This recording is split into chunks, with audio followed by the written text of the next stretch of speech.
ఆదికాండము 12వ అధ్యాయము 4వ వచనం. యెహోవా అతనితో చెప్పిన ప్రకారము అబ్రహాము వెళ్ళెను, లోతు అతనితో కూడా వెళ్ళెను.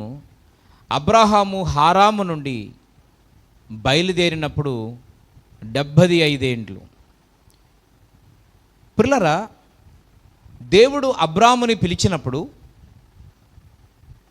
సాధారణంగా ఉన్నటువంటి స్థలము నుండి ఆల్రెడీ ఒక చక్కని స్థితిని కలిగి బ్రతుకుతున్న ప్రదేశాన్ని విడిచిపెట్టి వెళ్ళమన్నప్పుడు వెంటనే మన మనసులోకి, మన నోట్లోకి వచ్చేటువంటి ప్రశ్న ఏంటి అంటే, ఎక్కడికి వెళ్ళమంటున్నారు అని ఎవరైనా అడుగుతారు.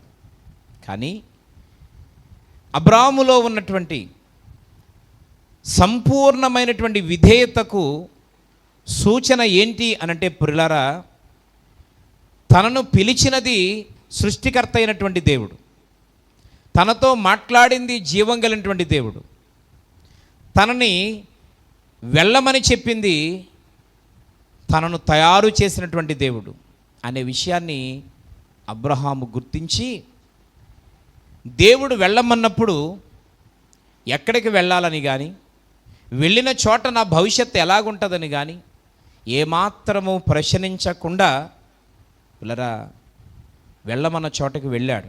అనంటే దేవుడు వెళ్ళమన్నప్పుడు ఆ వెళ్ళిన చోటులో భవిష్యత్తు ఎలా ఉంటుందో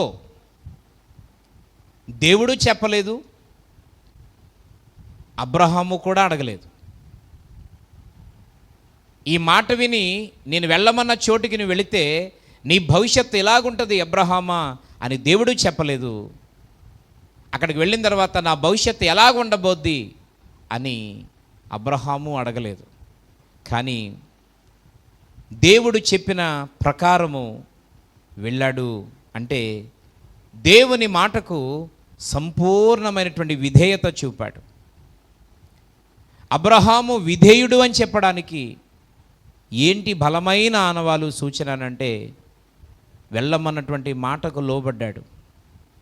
ఈరోజు ప్రియమైనటువంటి స్నేహితులారా, దేవుడు నిన్ను అనేక సార్లు పిలుస్తూ ఉన్నాడు, వాక్యం ద్వారా నీతో మాట్లాడుతూ ఉన్నాడు. కొన్నిసార్లు సంఘములో కొంతమందిని సేవకు రమ్మని పిలుస్తూ ఉన్నప్పుడు, ఇదిగో నా పని చేయని చెప్తూ ఉన్నప్పుడు, ఇదిగో నా గొర్రెలను మేపు అని చెప్తున్నప్పుడు, ఇదిగో ఈ వ్యవసాయాన్ని స్టార్ట్ చేసి ఇదిగో దేవుని కొరకు పంటను సమకూర్చు, కోత విస్తారంగా ఉంది, పనివారు తక్కువగా ఉన్నారని చెప్పినప్పుడు, అనేక సార్లు సేవకు పిలిచినప్పుడు మనం ఈ పిలుపుని గమనించలేకపోతున్నాం, మన బిడ్డలను సేవకు సమర్పించలేకపోతున్నాం. పిల్లరా, హన్నావలే దేవుని సన్నిధానములో బిడ్డలను మొక్కుబడి చేసుకోలేకపోతున్నాం. ఈరోజు దేవుడు మన ప్రార్థనలో భాగం, మన యొక్క సమయంలో భాగం, మన యొక్క జీవితంలో భాగమే కాకుండా మన కుటుంబంలో కూడా దేవుని పరిచర్య కొరకు ఆయన భాగాన్ని కోరుకునే దేవుడై ఉన్నాడు. దేవుడు మాటకు మనం లోపడాలి.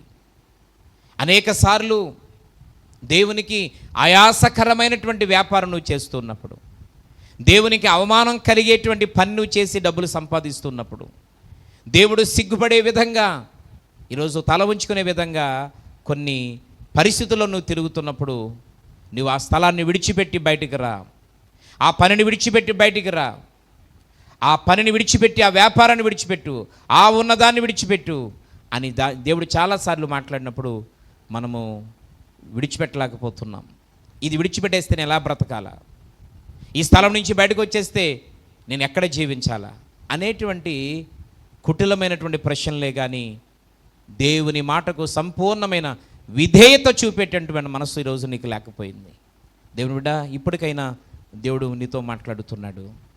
అబ్రహాము సంపూర్ణమైనటువంటి విధేయత చూపించాడు. ఎందుకనంటే కనిపించని దారిలో నమ్మకమైన ప్రయాణం చేశాడు, కనిపించని దారిలో విశ్వాసంతో ప్రయాణం చేశాడు.